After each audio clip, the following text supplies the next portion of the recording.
He is one of the most famous men on the planet.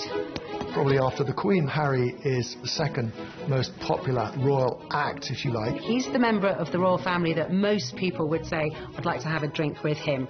A young royal who has stood out from the rest of the family. Harry is very accessible. He's very cheeky, he's very funny, he plays around with the press, and he's very naughty, and I think Britain adores him. But behind the smiles, Prince Harry has had to face unique difficulties. From his parents' very public marriage breakdown. Harry was very often devastated by what was so public. To losing his mother. He said that no child should ever have been made to do what he did. And struggling to find a role for himself. By the right! Quick! March! Tonight, royal experts and insiders lift the lid on Prince Harry's inner turmoil. If you look back over his life, you can see moments where his troubling side has come to the fore. And we reveal how the problems of his past led him to his present path. Harry blames the media for the death of his mother. He was determined that they wouldn't do for Meghan what they did for Diana. Living a life of privilege, are some of Harry's issues first world problems? Or has he been expected to suffer in silence in an institution famous for keeping a stiff upper lip? I think he's very warm, I think he's very fun-loving, but I think he's also quite troubled, and he's quite open about that. He is quite conflicted when it comes to balancing his private and public life, and really always has been. He said he wants to be ordinary. He can't be ordinary. He is a member of the royal family.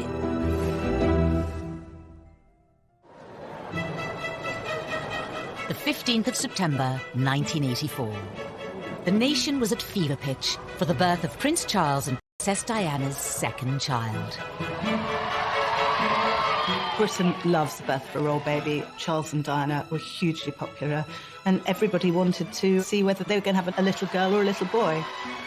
Crowds were gathering outside the hospital, outside the gates of Buckingham Palace, and they wanted to see who was going to be on the tea towel. The guy was christened in this. Looks remarkably well, despite. From the beginning, the spotlight was on the young Prince Harry.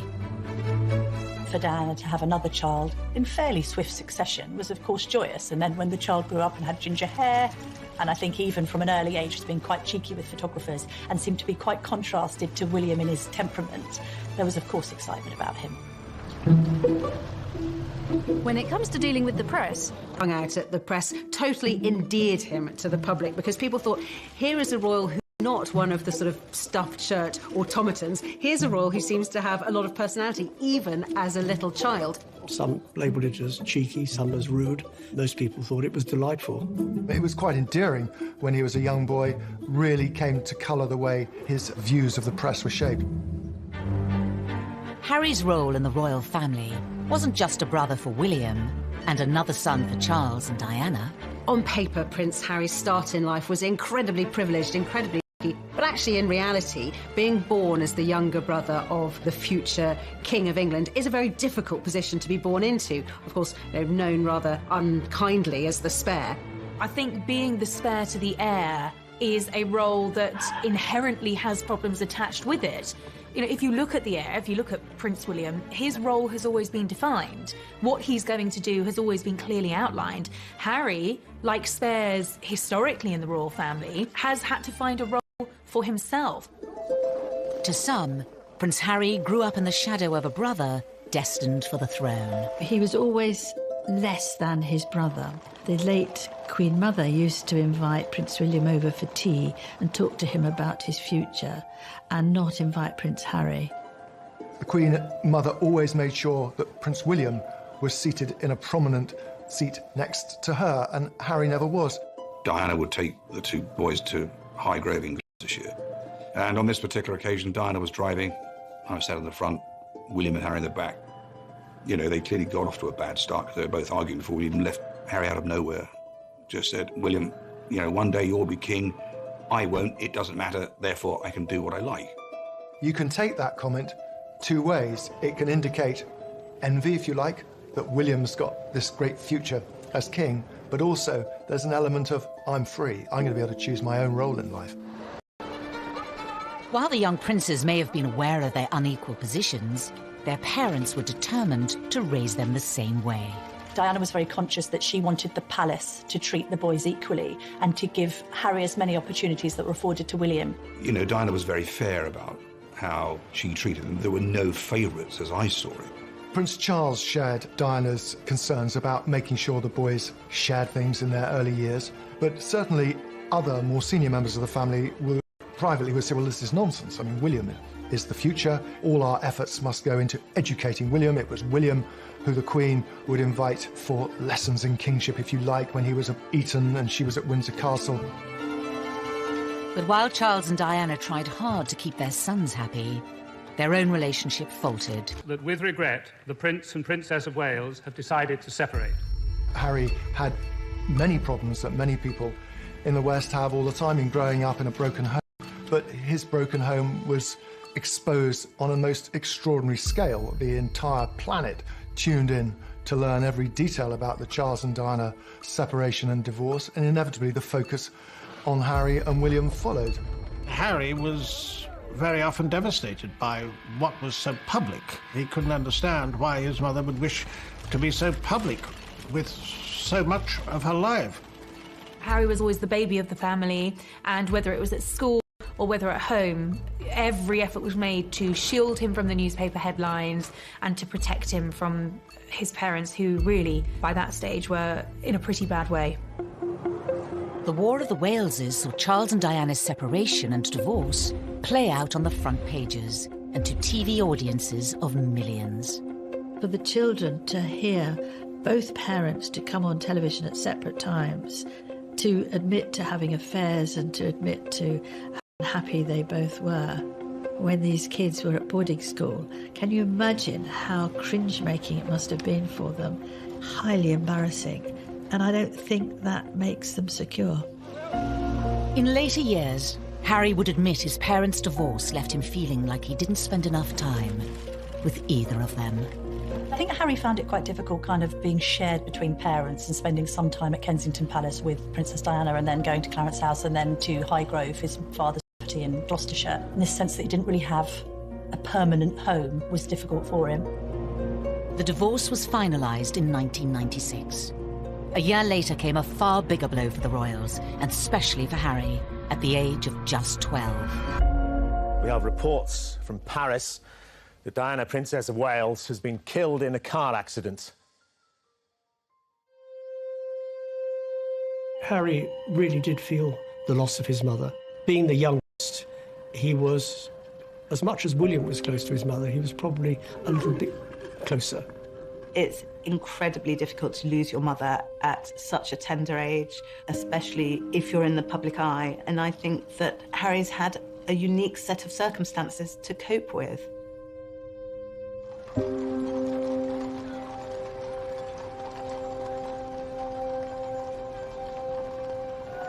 Less than a week after Diana died, her funeral was watched around the world by around 2.5 billion people.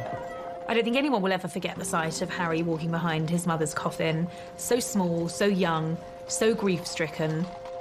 But this is part of it's been very difficult for him. There's a mantra within the royal circles that you do not wear private grief on a public sleeve.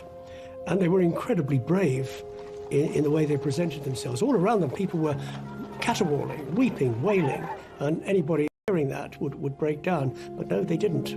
Which was actually very selfish of most people, because somewhere in amongst all that national outpouring of grief, the private grief of the boys got lost.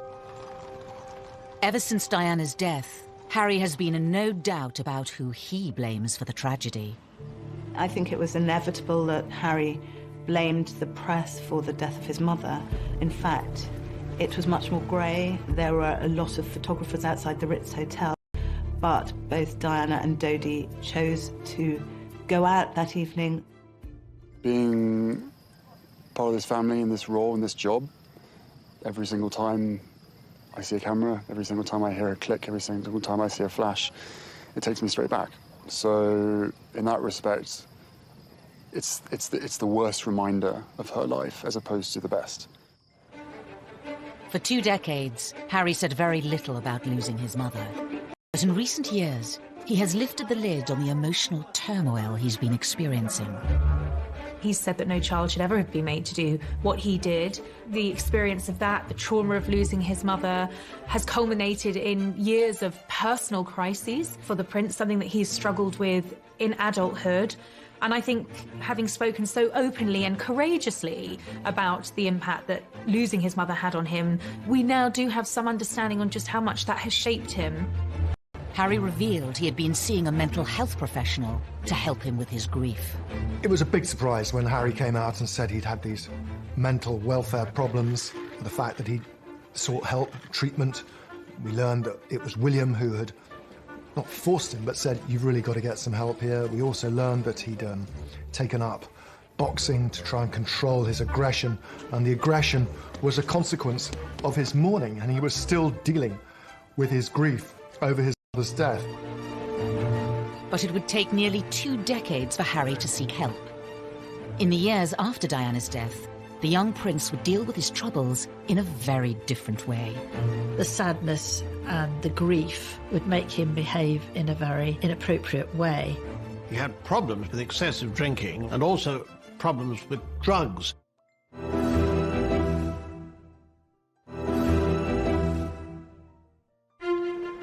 By the early 2000s, Prince Harry was privately mourning the loss of his mother.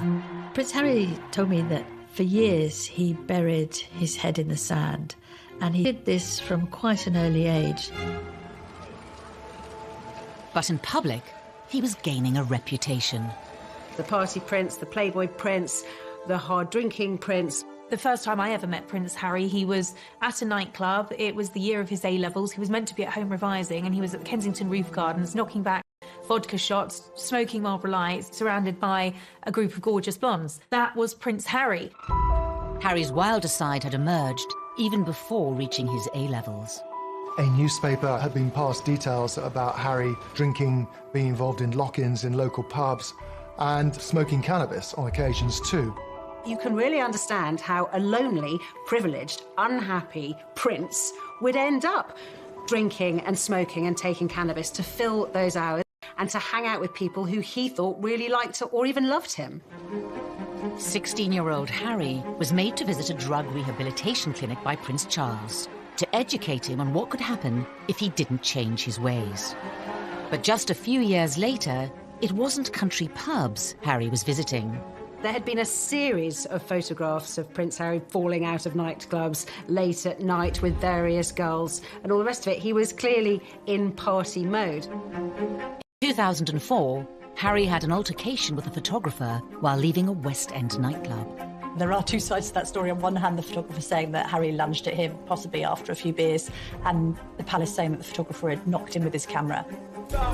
Was this kind of behaviour just part of growing up, or did his troubles run deeper? Harry's naughtiness was sometimes just boyish, but other times was really a symptom of his deep grief. It was outlets for his despair, I think. Everything he did was always going to be examined with microscopic detail. He couldn't, in other words, get away with the kind of things that many of his teenage friends could. It was obviously also storing up that sense of resentment that Harry came to have against the media. No one's making judgments, you're just being reported. And actually, some of this has helped to fuel your popularity. People love a royal rebel at the end of the day. Regardless of public opinion, Harry has been open about his feelings towards the media. He admitted to reading coverage about himself when he turned 21. They still upset me and I still read them. Why, I do not know, but I have to read them just for peace of mind, just to know what they've written and to see who wrote it and see who took the photographs, write that down for later. But there was one newspaper report about Harry's behaviour that upset many others.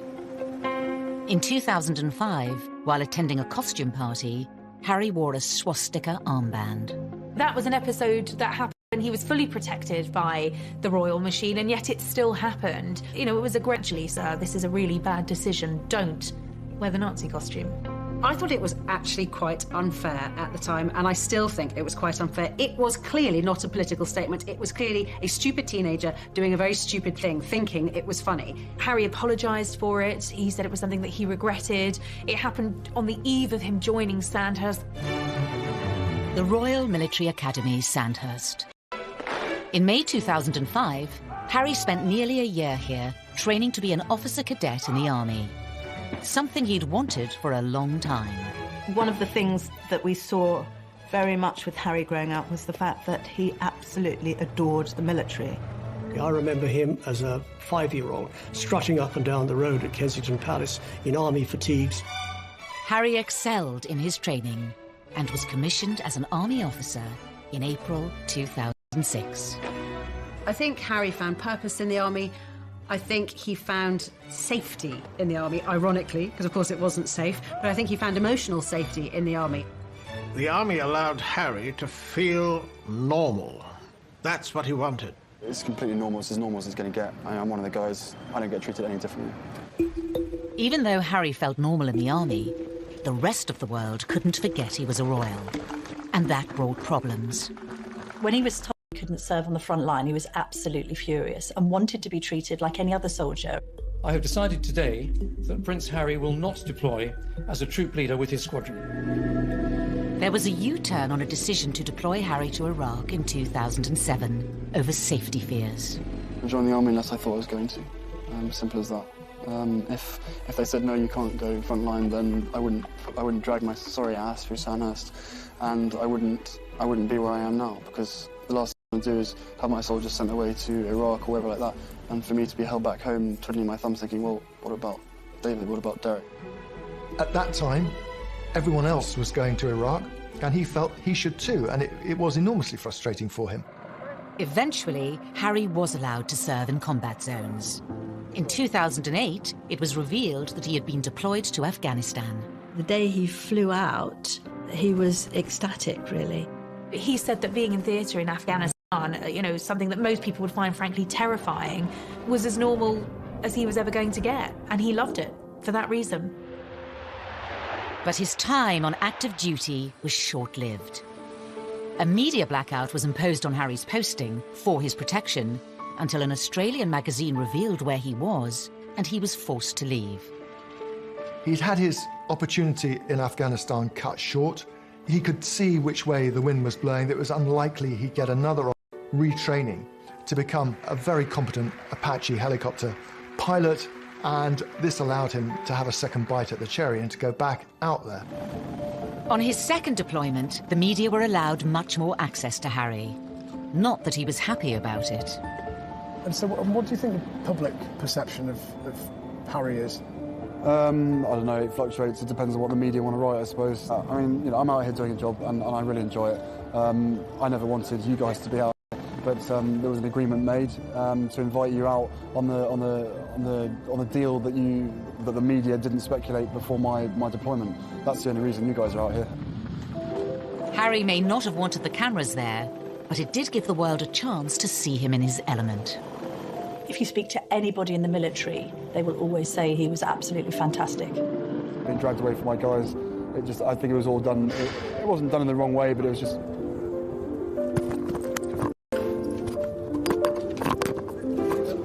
This was Harry doing what he did extremely well, but also doing what he was always keen on doing.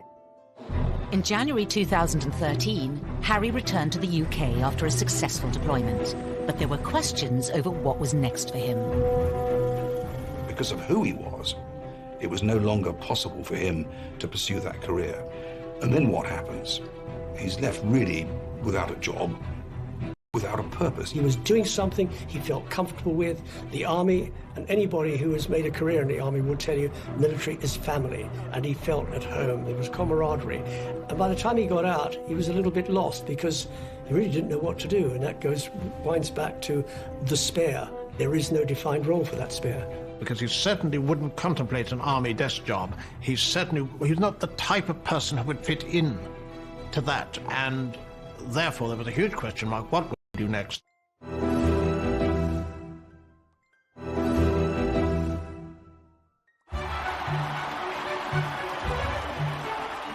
In April 2011, the world watched as the future King of the United Kingdom married his Queen.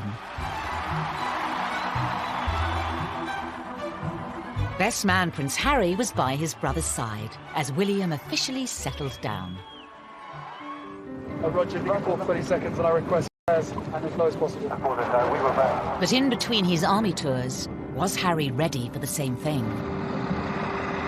They're still talking. Or did he still have some growing up to do? The Americans arrived, all is well in the Empire. It didn't seem then that he was yet quite ready to settle down.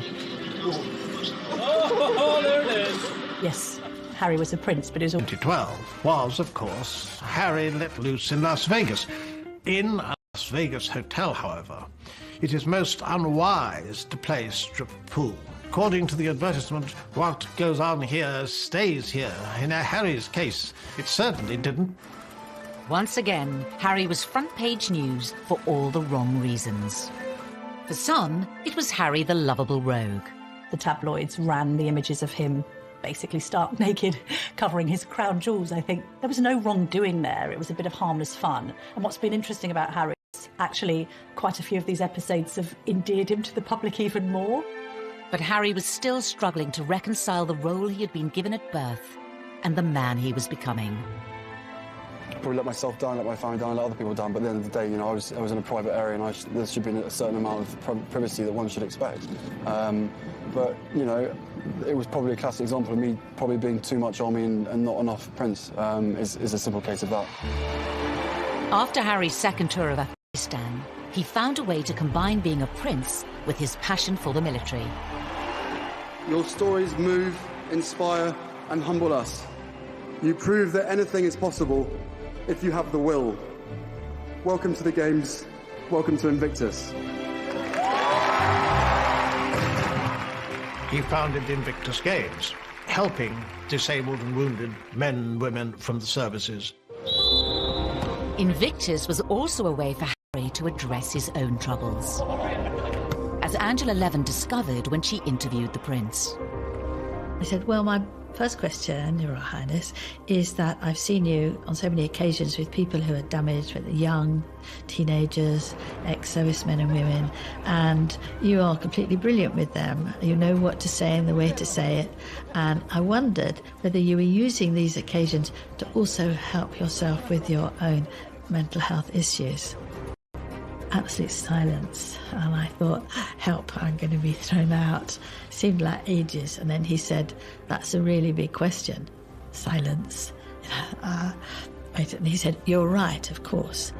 He felt that he was helping others who were probably suffering the same as he was, because those in the Invictus Games, they're also suffering. This was Harry's way, undoubtedly, of continuing links with the military, which he wouldn't do from a desk job, but wanted to do in the wider world, following his mother's footsteps as well for charitable activities. Harry had created an outlet that gave him a purpose and allowed him to help others. But what about his private life? His relationship with his brother was always close. Every year, but he is the one person on this earth who I can actually really, you know, we can talk about anything and we understand each other and we give each other support and everything. They were two peas in a pod. They looked out for each other. My brothers not lovers, right? There's a difference. For some, Harry gaining a sister-in-law highlighted the need for him to move on and find his own partner. Inevitably, there was sort of a little bit of gentle mockery about him as a sort of the third person in the marriage of William and Kate on this occasion, of course, because they were so close, they did things together.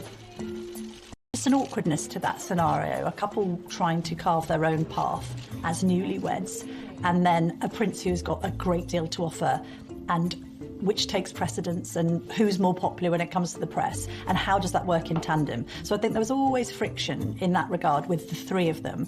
I think what changed things for Harry was William having his own children, and Harry looking on at Kensington Palace where they were neighbours and thinking that he probably wanted that for himself.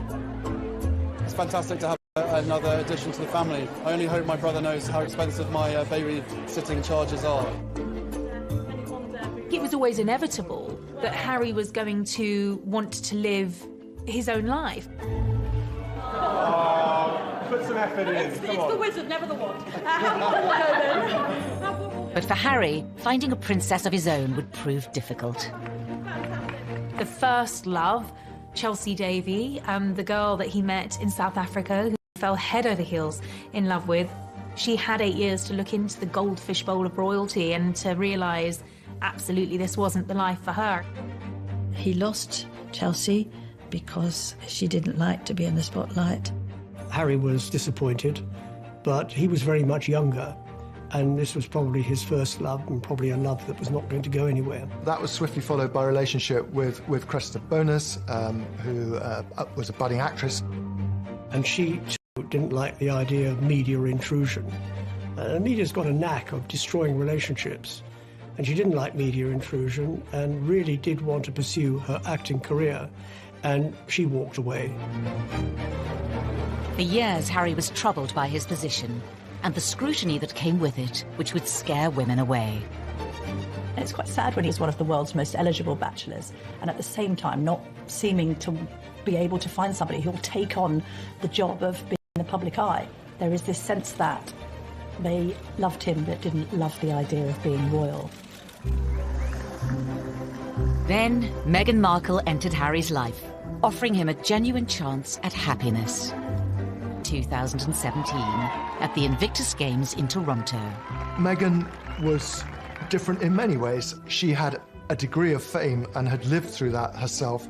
She was incredibly accomplished as a public performer, as an actress. It gave her great confidence. She seemed incredibly secure in herself, and she was that much older than these girls that had gone before. She'd also, of course, been married, which added an entirely different layer to the relationship. Good grief, you know, Prince Harry is punching above his weight here. There's this amazingly glamorous American actress. When I walked into that room and saw her, and there she was sitting there, I was like, OK, well, I'm going to have to up my game. It was almost as if she was a ready-made royal, and therefore a perfect fit for him. In this strong, striking, confident woman, there was actually someone who was very capable of handling the pressure and the scrutiny of being in the public eye. That was something that neither of his two girlfriends had been willing to take on. But the scrutiny would soon affect Prince Harry and his new girlfriend. He issued an unprecedented statement saying, Meghan Markle has been subject to a wave of abuse and harassment. I did not have any understanding of just what it would be like. I don't think either of us did that. We both said that, even though we knew that it would be. I tried to warn you as much as possible, but I think both of us were totally surprised by the reaction after the first 5-6 months of what we had to ourselves. You could see that the old thorny issue of Harry's relationship with the press was raising its head again. Quite a lot of the press was very, very charged about her background, headlines like kind of straight out of Compton and all of this kind of thing. There was quite an unpleasant tinge to it. There has been some very negative publicity given, and some of it marginally racist, which is unacceptable. Not everything that was troubling Prince Harry was in print or written by journalists. Horrible, horrible stuff on social media, and I'm sure they weren't scrolling through it all the time, but you will see this stuff. You know, they're modern young royals. Of course they're going to be on social media. This time, though, the relationship survived. Harry asked Meghan to marry him. What were we doing? Just roasting chicken and Roasting having chicken. Trying to roast a chicken. trying to roast a chicken, and it was just an amazing surprise. It was so sweet and natural and very romantic. He got on one knee. Having watched Harry grow up, the public saw this as the moment to put his past behind him. They wanted Harry to be happy. They adored Harry, and they wanted him to be for Harry, and it all came back to the little boy at his mother's funeral, and then later his heartbreaking confessions about how upset he'd been and how he'd struggled with demons for years, coming to terms with the grief of the loss of his mother. And then he should find this remarkable young woman who had such a different background from him, whom he was so clearly in love with. But was this the beginning of a fairy tale, or the start of another difficult chapter for the already troubled prince? Things were said and done in the run-up to the wedding that both sides regret, but had caused irreparable damage.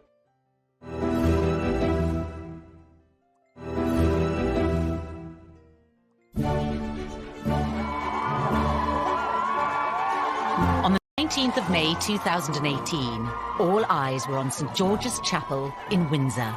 The wedding day was wonderful. Meghan looked beautiful in her dress. Harry couldn't have looked happier.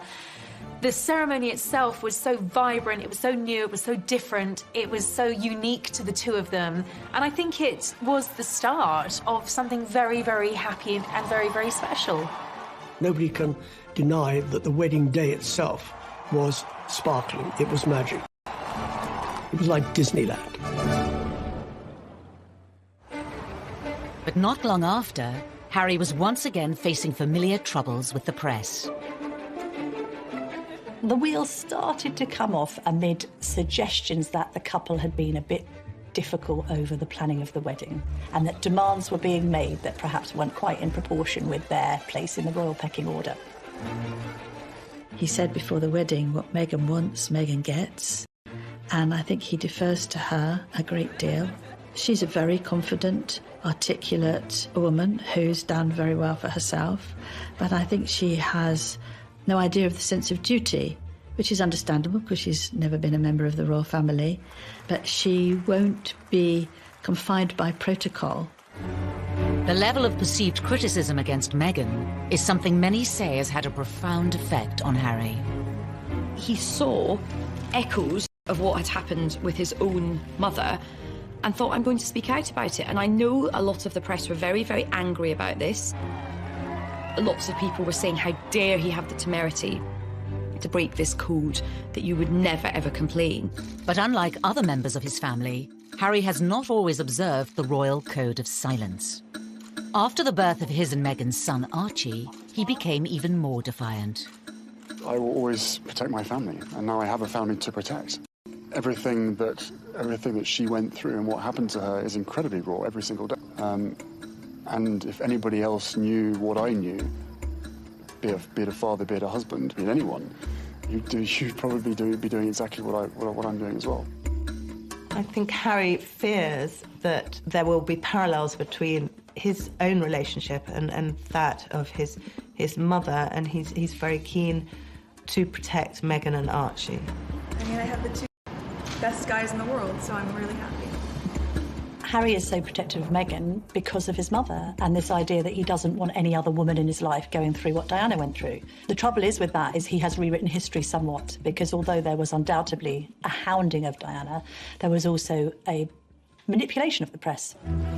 In the eyes of some, criticising the press for criticising them hasn't always been warranted. Meghan flew to New York for a baby shower. Now, nothing wrong with going to a baby shower. That's what Americans do. We don't do it so often in the UK. But she flew over private jet. What's wrong with a commercial jet? They went to Ibiza and the south of France in private jets. What's wrong with commercial flights? And that's where they were getting criticised, because they'd been preaching climate change, they'd been preaching the environment, they'd been preaching global warming and doing all the things that they shouldn't be doing.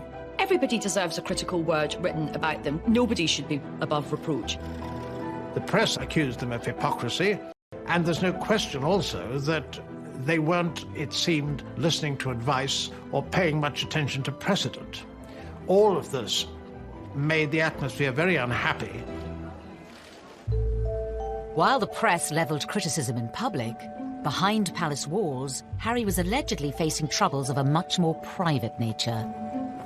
One of the things that unquestionably adversely affected the relations between Harry and William, who were so close for so many years, was a series of rumours after the wedding.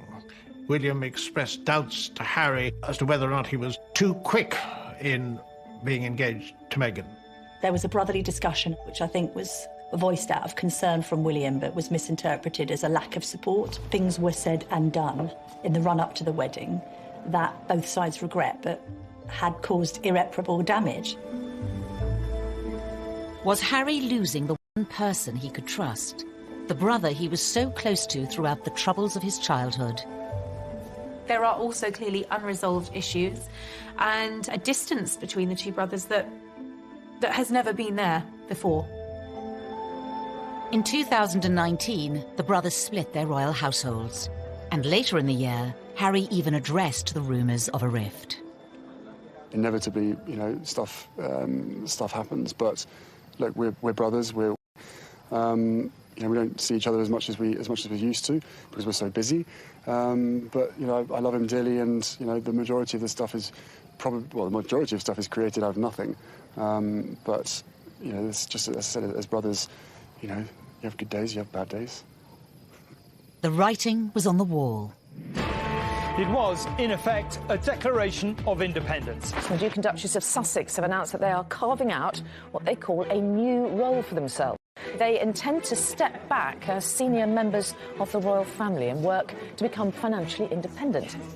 In January of 2020, Harry and Meghan announced they would be stepping down as working royals. Prince Harry and Meghan had been out in Canada over Christmas trying to work out how they wanted to proceed into the future.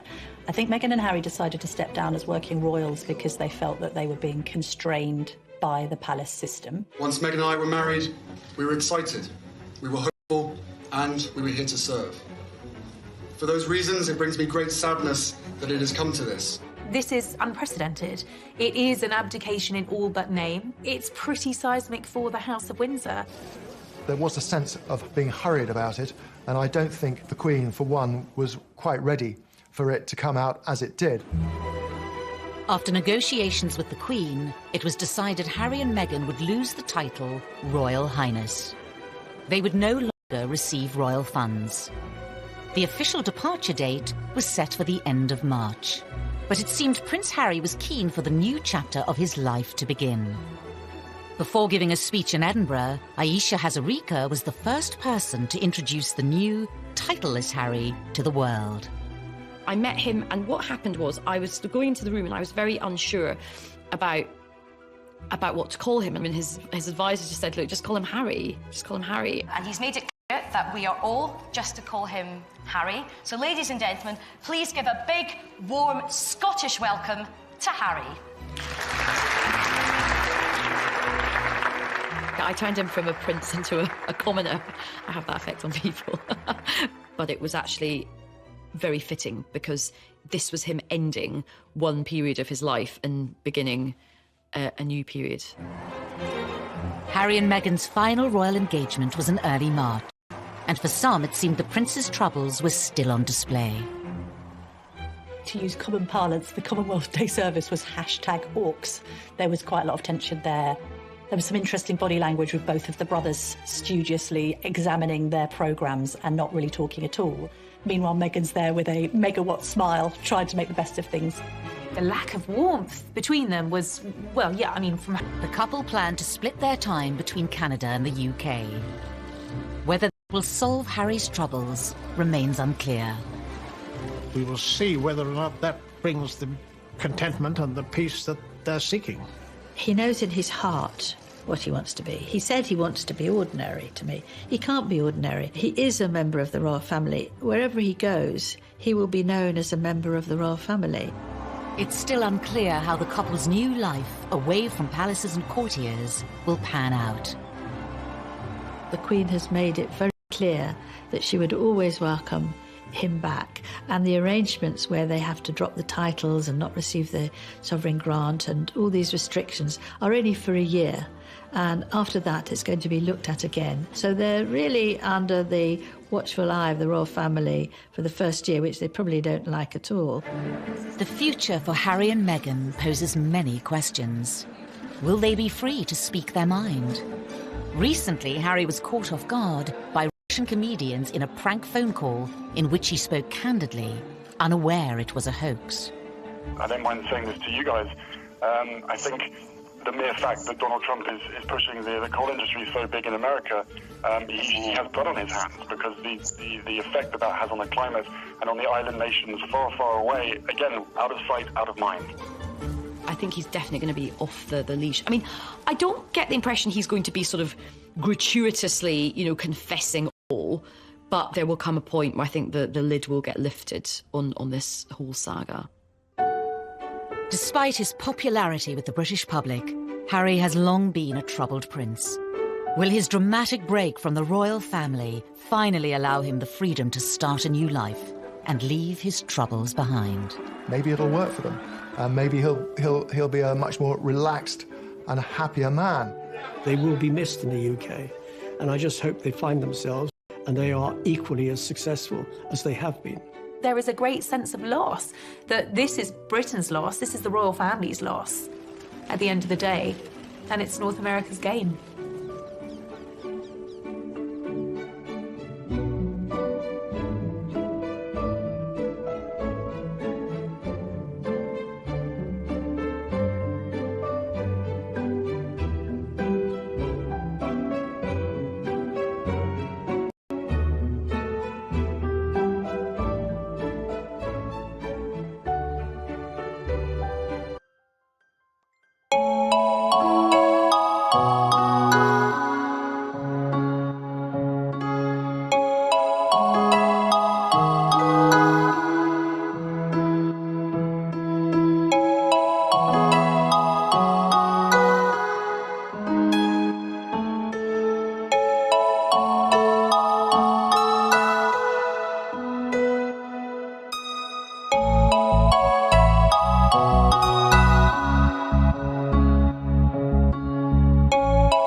privately mourning the loss of his mother. Prince Harry told me that for years he buried his head in the sand, and he did this from quite an early age. But in public, he was gaining a reputation. The party prince, the playboy prince, the hard-drinking prince. The first time I ever met Prince Harry, he was at a nightclub. It was the year of his A-levels. He was meant to be at home revising, and he was at the Kensington Roof Gardens, knocking back vodka shots, smoking Marlboro Lights, surrounded by a group of gorgeous blondes. That was Prince Harry. Harry's wilder side had emerged even before reaching his A-levels. A newspaper had been passed details about Harry drinking, being involved in lock-ins in local pubs, and smoking cannabis on occasions too. You can really understand how a lonely, privileged, unhappy prince would end up drinking and smoking and taking cannabis to fill those hours and to hang out with people who he thought really liked or even loved him. 16-year-old Harry was made to visit a drug rehabilitation clinic by Prince Charles to educate him on what could happen if he didn't change his ways. But just a few years later, it wasn't country pubs Harry was visiting. There had been a series of photographs of Prince Harry falling out of nightclubs late at night with various girls and all the rest of it. He was